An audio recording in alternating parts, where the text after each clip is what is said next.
சாயிராம். என் அன்பு குழந்தையே, எதற்காக இத்தனை நாட்களாக காத்திருந்தாயோ அது உன் வீட்டுக் கதவை வந்து தட்டப்போகிறது. மிகப்பெரிய இன்ப அதிர்ச்சி உனக்காகவே காத்து கொண்டிருக்கிறது. என்னை உன்னுடைய தகப்பனாக நீ நினைத்து கொண்டிருந்தால், தகப்பனாகவே எண்ணிக்கொண்டிருந்தால், நான் கூறுவதை காது கொடுத்து கவனமாக கேள். 1000 முறை நீயே எனக்கு நன்றி சொல்லுவாய். உன்னை விட்டு சென்ற உறவு உன்னுடைய அன்பை புரிந்து கொண்டு அவர்களை உன்னை தேடி வரப்போகும் நேரம் சர்வ நிச்சயமாக இதுவேதான். உன்னுடைய கர்ம வினைகள் அனைத்தும் கூடிய விரைவில் முடியத்தான் போகிறது. நான் அதற்கான ஏற்பாடுகளை செய்துவிட்டேன். இதுநாள் வரை நீ மனதால் அனுபவித்த அனைத்து வேதனைகளிலிருந்தும் விடுபடப் போகிறாய். ஆம் குழந்தையே, கூடிய விரைவில் அதிர்ஷ்டம், இன்ப அதிர்ச்சி எல்லாம் ஒன்று சேர்ந்து உன் வீட்டுக் கதவை தட்டத்தான் போகிறது. ஒரு நாளும் எடுத்த முயற்சியிலிருந்து விடுபட நினைக்காதே. உன் கால்களை பின்னோக்கி எடுத்து வைக்க எண்ணவும் எண்ணாதே. விடாப்பிடியாக அந்த காரியத்தில் முழுவதுமாக உன்னுடைய கவனத்தை செலுத்தி செயல்படத் துவங்கு. நான் உனக்கு துணையாக எப்பொழுதும் இருந்து கொண்டே இருப்பேன். விடாமுயற்சிக்கு வெற்றி கிடைக்கும். விடாமுயற்சிக்கு வெற்றி கண்டிப்பாக கிடைக்கும். என் அன்பு குழந்தையே, கூடிய விரைவில் நல்ல செய்தி. இது நாள் வரை எதற்காக காத்து கொண்டே இருந்தாயோ, என்னிடம் என்ன பிரார்த்தனை வைத்து கொண்டே இருந்தாயோ, அது உன்னை சேரும் நேரம் நெருங்கி இருக்கிறது. உன்னை சர்வ நிச்சயமாக வந்து சேரத்தான் போகிறது. உன் மனதில் உள்ளது இதுதானே? நான் உள்ளதை உள்ளபடி சொல்லிவிட்டேனா? நான் கூறுவது சர்வ நிச்சயமாக பலிக்கும். உன் சாயப்பாவின் வாக்கு என்றுமே பொய்யாகாது. நான் இருக்கிறேன். நான் உன்னுடனேயே இருப்பேன். உன்னுடனேயே எப்பொழுதும் இருப்பேன். கவலைப்படாமல் இரு. உனக்கு என்று எழுதப்பட்டது நிச்சயமாக உன்னிடம் வந்து சேரும்படி நான் பார்த்து கொள்கிறேன். எல்லா திசைகளிலும் நான் உன்னை சூழ்ந்து நிற்கையில் நீ எதற்காக பயப்படுகிறாய்? எனது பிடியிலேயே இருந்து கொண்டிருக்கிறாய். நானே உனக்கு அனைத்துமாக இருந்து கொண்டிருக்கிறேன். எனவே வாழ்வை பார்த்து பயப்படாதே. வாழ்வு என்பது ஒரு பாடல் போன்றது. பாடிப்பார். வாழ்வு என்றது ஒரு விளையாட்டை போன்றது. விளையாடிப்பார். வாழ்வு என்பது ஒரு தன்னம்பிக்கை போன்றது. சாதித்து காட்டு. வாழ்வு என்பது ஒரு கனவு போன்றது. அதை நிஜமாக்கி காட்டு. வாழ்வதற்கே சந்தோஷமாக அந்த வாழ்வை வாழ்ந்துவிட்டு போகலாமே. எந்த ஆபத்து உன்னை நெருங்கினாலும் அதிலிருந்து நீ காப்பாற்றப்படுவாய். இதில் எந்த சந்தேகமுமே உனக்கு வேண்டவே வேண்டாம். நீ வேண்டியதை, பிரார்த்தனை செய்ததை, நீ ஆசீர்வாதமாக கேட்டதை நான் தராமல் எங்கு செல்லப் போகிறேன்? உனக்கு வேண்டியதை தருவதற்காகவே நான் வேலை செய்து கொண்டிருக்கிறேன். என் பிள்ளைக்கு தராமல் வேறு என்னத்தான் வேலை இருக்கிறது எனக்கு? நான் அனைத்தையும் பார்த்து பார்த்து செய்து கொண்டே இருக்கிறேன். உனக்கு தேவையானதை சரியான நேரத்தில், சரியான சமயத்தில் உனக்கு நான் கொண்டு வந்து சேர்ப்பேன். எனவே தைரியமாக இரு. அமைதியும் சந்தோஷமும் உன்னிடம்தான் இருக்கிறது. அதை உன்னில் இருக்கும் உன்னை தேடிக்கொண்டே இரு. மற்ற இடத்தில் அதை தேடுவதை நிறுத்திவிடு. சந்தோஷமும் நிம்மதியும் உன் முகத்தில் எப்பொழுதுமே இருக்க வேண்டும். அதுதான் உன் சாயப்பாவின் ஆசையும் கூட. சாயப்பா உன்னோடு இருக்கும் வரை உனக்கு ஏன் மனக்கவலை? சாயிராம், சாயிராம். மகிழ்ச்சி, சந்தோஷம், ஆனந்தம் எல்லாமே நம்மிடத்தில்தான் இருக்கிறது. நம்மிடம் அது இருக்கும் பொழுது நமக்கு அது பெரிதாக தெரியவில்லை. நம்மிடமிருந்து அது சென்று விட்டால் மீண்டும் அது நம்மிடம் வந்து சேரும் பொழுது அளவில்லாத ஆனந்தமும் மகிழ்ச்சியும் நம்மிடம் வந்து சேரும் என்பது உண்மையிலும் உண்மை. ஒரு ஊர்ல ஒரு பெரிய கோடீஸ்வரர் வாழ்ந்து வந்தார். அவனிடம் இல்லாத விஷயங்களே இல்லை. அத்தனையும் அளவுக்கு அதிகமாக கொட்டி கிடந்தது அந்த கோடீஸ்வரரிடத்தில். ஆனால் சந்தோஷமும் நிம்மதியும் தான் இல்லவே இல்லாமல் தவித்து கொண்டிருந்தார் அந்த கோடீஸ்வரர். சரி, உள்ளூர்ல தான் சந்தோஷம் கிடைக்கவே இல்லை, வெளியூரில் விதவிதமான நாடுகளுக்கு போனால் கிடைக்கும் என்று தேடி தேடி போனான். ஆனால் நிம்மதி கிடைத்த பாடே இல்லை. மனதிற்குள் எப்பவுமே ஒரு விதமான பரபரப்பு. எந்த ஊருக்கு போனாலும் அடுத்த நாளே வீட்டில் என்ன வேலை வந்து விட்டதோ என்று பதற்றமாக வீட்டிற்கு வந்து விடுவான். என்ன செய்தாலும் அவரால் நிம்மதியாகவும் சந்தோஷமாகவும் வாழவே முடியவில்லை. போதும் இந்த வாழ்க்கையை இப்படி பரபரப்பாகவும் நிம்மதி இல்லாமலும் வாழ்வது வீண் என்ற நினைவில் துறவரத்தில் இறங்கி சந்நியாசியாக போய்விடலாம் என்று நினைத்து கொண்டு அமைதி கிடைக்கும் என்று யாரோ சொல்ல கேட்டு அவரும் துறவரத்தில் இறங்கினான். உடனே அவன் தன் வீட்டிலிருந்த தங்கம், வைரம், வைடூரியம், அனைத்து விதமான பணம் அனைத்தையும் ஒரு மூட்டையாக கட்டி எடுத்துக்கொண்டு ஒரு துறவியை பார்க்க போனார் அந்த கோடீஸ்வரர். அப்போது துறவி ஒருத்தர் மரத்தடியில் உட்கார்ந்திருந்தார். அதை பார்த்த அந்த கோடீஸ்வரன் அந்த மூட்டையை துறவியின் காலடியில் வைத்துவிட்டு, குருவே, இதோ என்னுடைய மொத்த சொத்தும் இதில் இருக்கிறது. இனி இவை அனைத்துமே எனக்கு வேண்டாம். எனக்கு அமைதியும் சந்தோஷமும் தான் வேண்டும். அடுத்து நான் என்ன செய்ய வேண்டும் என்று சொல்லுங்கள் என்று சொல்லி பணிவன்போடு அந்த துறவியின் முன்பாக நின்றார் அந்த கோடீஸ்வரன். அனைத்தையும் பார்த்த துறவி, அனைத்தையும் கேட்ட துறவி உடனே அந்த மூட்டையை வேகமாக பிரித்து பார்த்தார். அதில் தங்கம், வைர வைரூடியங்களும் கட்டுக்கட்டாக பணமும் இருந்தது. உடனே துறவி அந்த மூட்டையை கட்டி தலையில் வைத்துக்கொண்டு ஒரே ஓட்டமாக ஓட ஆரம்பித்தார். அதை பார்த்ததும் கோடீஸ்வரனுக்கு இன்னும் அதிர்ச்சி. பொய்யாக துறவி வேஷம் போட்டும் கொண்டிருக்கும் இவருக்கு முன்பாக இந்த மூட்டையை வைத்துவிட்டோமே என்று எண்ணி துறவியை ஓட்டமாக ஓடி பிடித்துவிடலாம் என்று ஓட ஆரம்பித்தார் அந்த கோடீஸ்வரர். துறவியின் ஓட்டத்திற்கு செல்வந்தனான் ஈடு கொடுக்கவே முடியவில்லை. துறவி அனைத்து சந்துகளிலும் சர்வசாதாரணமாக ஓட ஆரம்பித்தார், தாவி குதித்தார். ஆனால் கோடீஸ்வரனால் ஒண்ணுமே பண்ண முடியவில்லை. ஆனால் துறவி எல்லா தெருக்களையும் ஓடி முடித்து கடைசியில் அதே மரத்தடிக்கு வந்து நின்றார். அந்த கோடீஸ்வரனை பார்த்தார். என்ன கோடீஸ்வரரே, பயந்து விட்டாயா என்று சந்தோஷமாகவே கேட்டார். இதோ இந்தா உன் சொத்து மூட்டை, நீயே வைத்துக்கொள் என்று திரும்பிக் கொடுத்தார். அந்த மூட்டை கையில் வந்ததும் கோடீஸ்வரன் அடைந்த சந்தோஷத்திற்கு அளவே இல்லை. ஆனந்தத்தில் துள்ளி குதித்தார். ஒரே குதூகலமாக இருந்தார். முகமெல்லாம் சிரிப்பு தாண்டவமாடியது. இப்போது அந்த துறவி கேட்டார், என்னப்பா, புதுசா உன் முகத்தில் ஆனந்தத்தை நான் பார்க்கிறேன். இதற்கு முன்னாடி இப்படி செல்வமெல்லாம் எங்கே இருந்தது? உன்னுடையதானே அனைத்தும் இருந்தது. ஆனால் அப்பொழுது உன்கிட்ட இந்த மகிழ்ச்சி இல்லையே. ஆனால் இப்பொழுது உன் முகத்தில் சந்தோஷம் தாண்டவம் ஆடுகிறதே, என்ன சங்கதி என்று சந்தோஷமாகவே கேட்டார். சந்தோஷமாகவே கேட்டுவிட்டு சற்றென்று திரும்பி பார்க்காமல் நடக்க ஆரம்பித்தார் துறவி. எல்லாம் புரிந்து தெளிவோடு வீடு திரும்பினார் செல்வந்தர். அனைத்துமே நம்மிடம்தான் இருக்கிறது. சந்தோஷம், நிம்மதி, ஆனந்தம் எல்லாம் நம்மிடம் இருக்கும் பொழுது அதை தேடி தேடி நாம் வெளியே அலைந்து கொண்டிருப்பதால் எந்த பயனுமே இல்லை. நிம்மதி, சந்தோஷம், ஆனந்தம் நம்மிடம் இருக்கும் பொழுது நாம் மற்ற இடத்தில் தேடுவதால் என்ன பயன் கிடைத்துவிடப் போகிறது? மனதை நிம்மதியாக வைத்து கொண்டாலே போதும். ஆனந்தம், சந்தோஷம், நிம்மதி எல்லாமே ஒவ்வொன்றாக நம்மிடமே வந்து சேரும், நம்மிடமே நிலைத்து இருக்கும். நம் சாயப்பா நம்மோடு இருக்கும்போது நாம் எதற்காக பயப்பட வேண்டும்?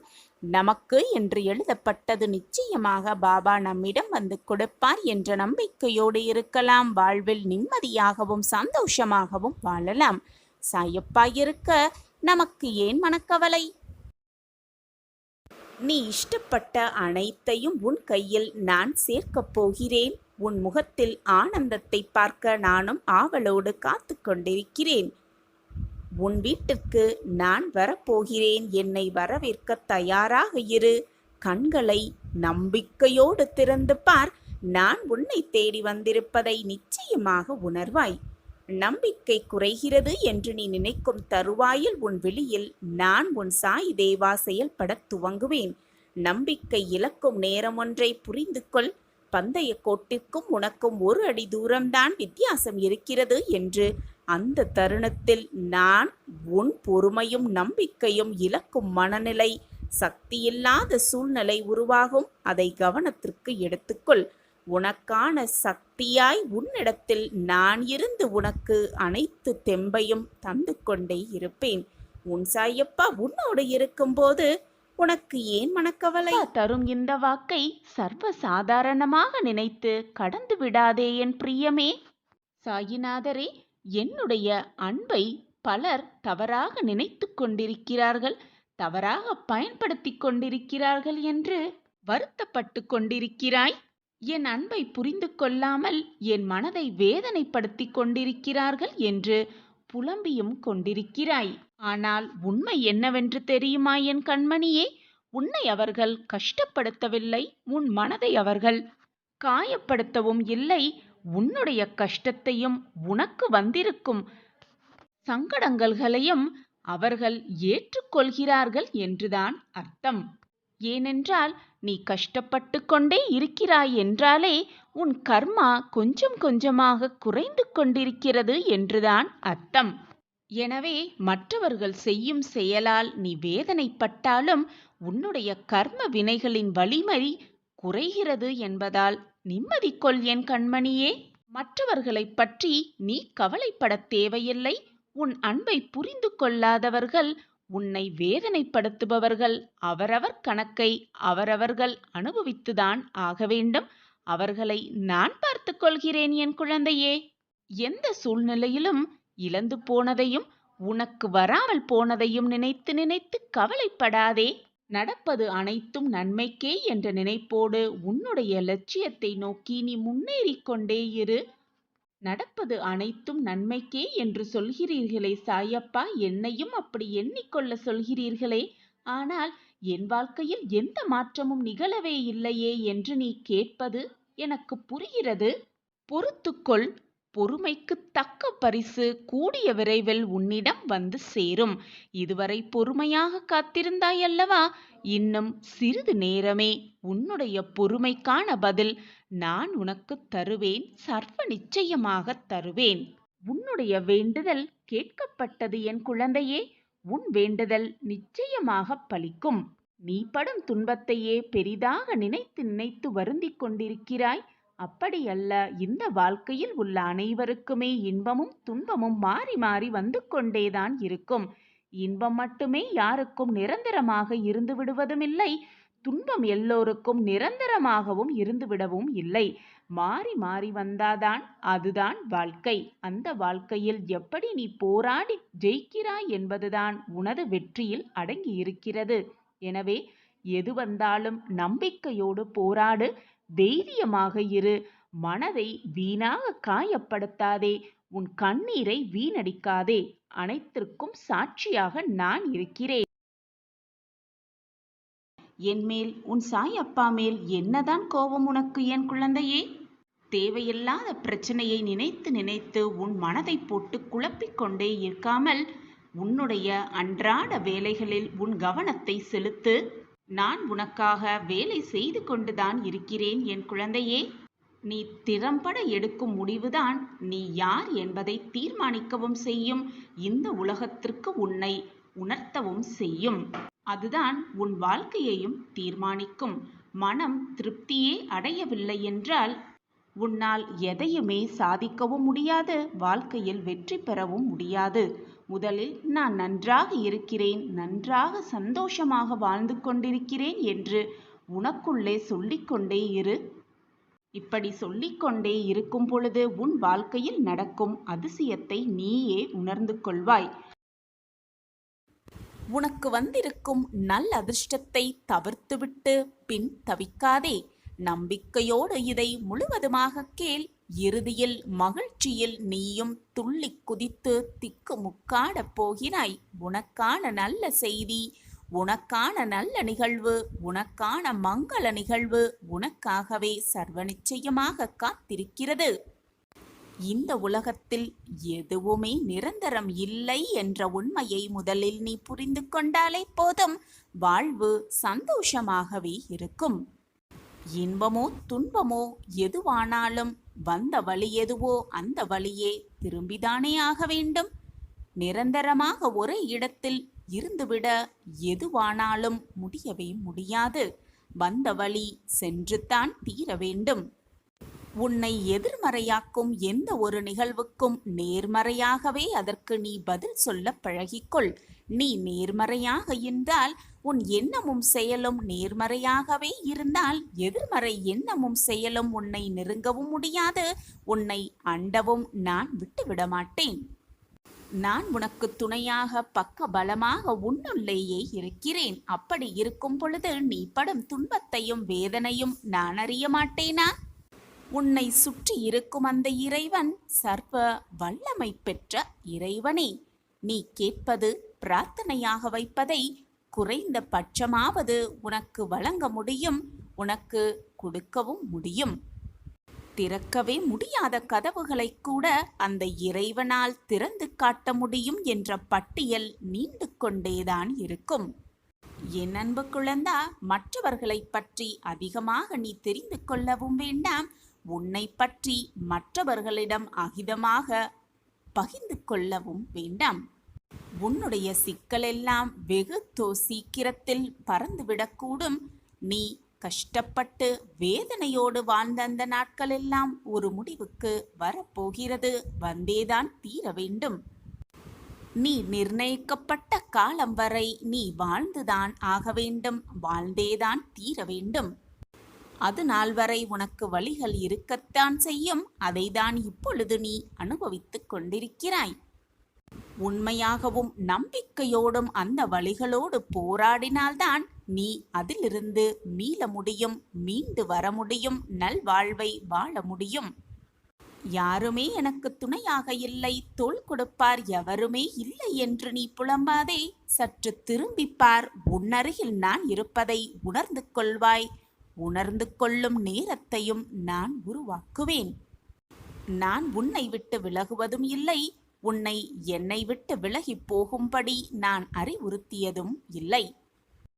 நிம்மதி என்ற என்னுடைய அன்பையும் அருளையும் ஆசிர்வாதத்தையும் பெறுவதற்கு என்னுடைய பரிபூரண அருளும் ஆசிர்வாதமும் எப்பொழுதுமே உனக்கு உண்டு. எப்பொழுதுமே என் பிரியமான கண்மணிக்கு கொடுத்தே தீருவேன்.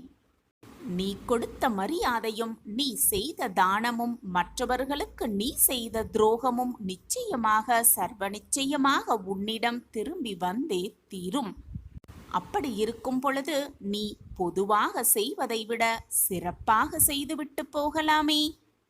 உன்னை விழ வைக்கவும் உன் கண்களில் கண்ணீரை விழ வைக்கவும் உன்னை சுற்றி 1000 பேர் இருந்தாலும் கூட உன்னை தடுத்து நிறுத்தி மேல் நிறுத்தி உன்னை வாழ வைக்க உன் சாயப்பா, உன்னுடைய தகப்பன் நான் உன்னோடு இருக்கும்போது தேவையில்லாத பயம் உன் மனதில் எழ வேண்டிய அவசியமே இல்லைதானே?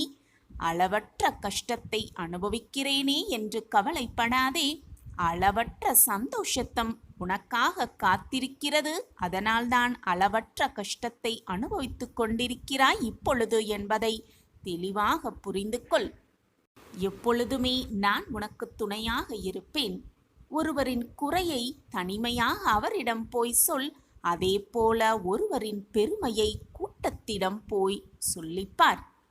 சில பேரிடம் சில விஷயத்தை புரிய வைக்க கஷ்டப்படுவதை விட அவர்களை புரிய வைத்து கஷ்டப்படுவதை விட அவற்றை விட்டு சிரித்துவிட்டு விலகி செல்வதுதான் மிக மிக நல்லது. முடிந்ததையெல்லாம் மாற்றிவிடு. அதேபோல் மாற்ற முடியாததை அப்படியே ஏற்றுக்கொண்டு வாழப்பழகு. அதையும் ஏற்க முடியவில்லை என்றால் அதை உன் மனதிலிருந்து நீக்கிவிடு. உன்னை சுற்றி இருப்பவர்களும் நீ உயிராய் நேசிப்பவர்களும் யாராக இருந்தாலும் உன்னை உதாசீனப்படுத்தினால் அது உதாசீனமே அல்ல. விதையாக இருக்கும் நீ மரமாய் பெரிய விருட்சமாய் வளர்வதற்கான உரம்தான் அது, அந்த உதாசீனம். உனக்கு வரும் உதாசீனங்களையும் நிராகரிப்புகளையும் எதிர்த்து நிற்காதே, அதை முழுவதுமாக ஏற்றுக்கொள். கோபப்படாதே. கோபமும் ஒரு விதமான அன்புதான். அதை எல்லோரிடமும் காட்ட முடியாது. ஒரு சில பேர் மட்டிடம் மட்டுமே அதை காட்ட முடியும். யாருமே கஷ்டப்பட்டு சிரிக்க முடியாது. அதேபோல் யாரை கஷ்டப்படுத்தியும் நாம் சிரித்தால் அது நம் வாழ்வுக்கு பெரும் துன்பமாகி போய்விடும். மன வருத்தமாக இருக்கும் பொழுது கூட, சோகமாக இருக்கும் பொழுது கூட, மன வேதனையில் தவித்து கொண்டிருக்கும் போது கூட சிரித்து கொண்டே இரு என் குழந்தையே. உன்னுடைய சிரிப்புக்காக ஒரு கூட்டமே உன்னை நேசிக்க கூடும். யார் உன்னை வெறுத்து ஒதுக்கினாலும் நீ மட்டும் உன்னை நேசித்து கொண்டே இரு, எப்பொழுதும், எல்லா சூழ்நிலையிலும். ஏனென்றால் இந்த உலகில் மிக உன்னதமான ஒன்று அன்பு மட்டுமே.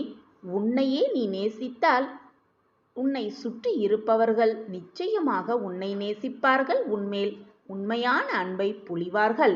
என் அன்பு பிரியமே, வலிகள் இல்லாத வாழ்க்கையும் இல்லை, வழிகள் இல்லாத வாழ்வும் இல்லை. உன்னுடைய வழியையெல்லாம் கடந்துவிட்டு உனக்கான வழியை தேடு. தேவையில்லாத இடத்தில் வீணாக உன் வார்த்தைகளை பிரயோகிக்கப்படுத்தாதே. தேவைப்படும் இடத்தில் மட்டுமே பேசி பழகு. அப்பொழுதுதான் உன் வார்த்தைக்கு மதிப்பிருக்கும். எது வந்தாலும் எது நடந்தாலும் வாழ்க்கையை சமநிலையோடு நீ தேட நினைத்தால், வாழ நினைத்தால் எதையுமே இழக்கவும் வேண்டிய அவசியமில்லை. வீணாக மனவேதனைப்பட வேண்டிய அவசியமே இருக்காது. இதுதான் குழந்தையே வாழ்க்கையின் மிக பெரிய ரகசியம். உன் வாழ்க்கையில் சொத்தை அதிகமாக சேர்த்து வைக்காவிட்டாலும் பரவாயில்லை. மற்றவர்களின் மனம் நோகும்பாறு அதிகமாக சொத்து சேர்க்காமல் இருப்பதே மிக நல்லது.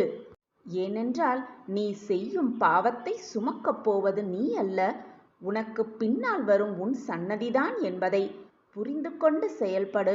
வீணாக நீ செய்த பாவத்திற்கு அவர்களை ஆளாக்கி விடாதே. கஷ்டத்தை அவர்களை தாங்க வைக்காதே. அப்பா இருக்கும் வரை, அப்பா என்ற நிழலில் இருந்தவரை வெயில் உன்னை சுட்டதே இல்லதல்லவா? உன் மனதில் கஷ்டம் வந்ததே இல்லையல்லவா? இப்பொழுது அந்த கஷ்டம் உன் மனதிற்கு தெரிகிறதென்றால், இப்பொழுது அந்த வெயில் உனக்கு சுடுகிறதென்றால், அப்பாவின் நிலைமையை யோசித்துப்பார். உனக்காகவே உன் வலிகளையும் வெயிலின் உஷ்ணத்தையும் தன் பிள்ளைக்காக ஏற்றுக்கொண்ட அப்பாவின் நல்ல எண்ணத்தை நினைத்துப்பார். இதுவரை உனக்கு எந்த கஷ்டத்தையும் வேதனையும் கொடுக்காத சாயப்பா இப்பொழுது ஏன் அதை உணர வைக்கிறார் என்பதை தீர்க்கமாக சிந்தனை செய். உன் வாழ்க்கையில் ஏதோ ஒரு புதுவிதமான மாற்றங்கள் நிகழப்போகிறது. அதனால்தான் உன் சாயப்பா உன்னை நெருங்கி இருக்கிறேன், மிக அருகாமையில் உன்னை நெருங்கி இருக்கிறேன் என்பதை புரிந்து கொள். நீண்ட நாட்களாக நீ என்னிடம் கேட்டதை உனக்கு வரப்பிரசாதமாக அள்ளி அள்ளி தரப்போகிறேன். அதற்காகத்தான் இந்த மாற்றங்கள் உன் வாழ்வில் நிகழ்கிறது என்பதை தீர்க்கமாக நம்பு. நம்பிக்கையே வாழ்க்கை. நல்லதை மட்டுமே நினை, நல்லது மட்டுமே நடக்கும். உன் வாழ்வில் நடப்பது அனைத்தும் நிரந்தர நன்மையாகவே இருக்கும். என் பார்வை எப்பொழுதும் உன் மீதுதான் உள்ளது என் பிள்ளையே. எதற்கும் கலங்காதே, நான் இருக்கிறேன் அனைத்திற்கும் சாட்சியாக. எப்பொழுதுமே பல பேரின் வாயை மூடுவதை விட உன்னுடைய காதை மூடிக்கொள்வதே மிக நல்லது. உன்னை நிரூபிப்பதற்காக எல்லோரிடமும் போய் உன்னை பற்றியும் உன்னுடைய நிகழ்வை பற்றியும் விமர்சிக்க வேண்டிய அவசியமே இல்லை. அமைதியாக அந்த இடத்தை விட்டு சென்றுவிடு. நீ வாழும் வாழ்க்கையிலேயே உன்னை பற்றி உன்னை தவறாக பேசியவர்கள் புரிந்து கொள்வார்கள். அதுவே அவர்களுக்கு கொடுக்கும் தக்க பதிலடியாக இருக்கும். எல்லோரிடமும் போய் நான் நல்லவர், நான் நல்லவர் என்று சொல்லிக்கொண்டே இருக்காதே. அதை அவர்களே உணர்ந்து கொள்ளும் நேரத்தை உன் சாயப்பா உருவாக்கி தருவேன். வாழ்வில் நிம்மதியாகவும் சந்தோஷமாகவும் வாழ வேண்டும் என்று நினைப்பதை விட உனக்கு முடிந்ததை, உன் வாழ்வில் நடந்ததை மறந்து பார். மறதி கூட ஒரு விதமான நிம்மதியை அள்ளித்தரும். இதை செய்து பார். உன் கவலைகளையெல்லாம் மறந்து பார்.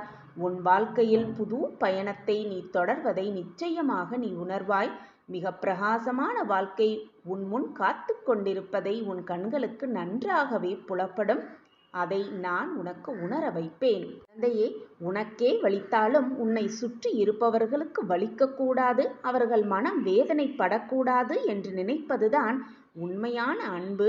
அந்த அன்பு உன்னிடம் இருக்கிறது. அந்த நல்ல குணங்கள் உன்னிடம் இருப்பதால் தான் நீ என்னுடைய பொக்கிஷமான குழந்தை. நான் தேடி பிடித்த பொக்கிஷம் நீ. உனக்கு எல்லா நலன்களும் வளங்களும் கொடுக்கவே உன் சாயப்பா ஆசைப்பட்டு கொண்டிருக்கிறேன். அதற்கான வேலைகள் தான் நான் செய்து கொண்டிருக்கிறேன்.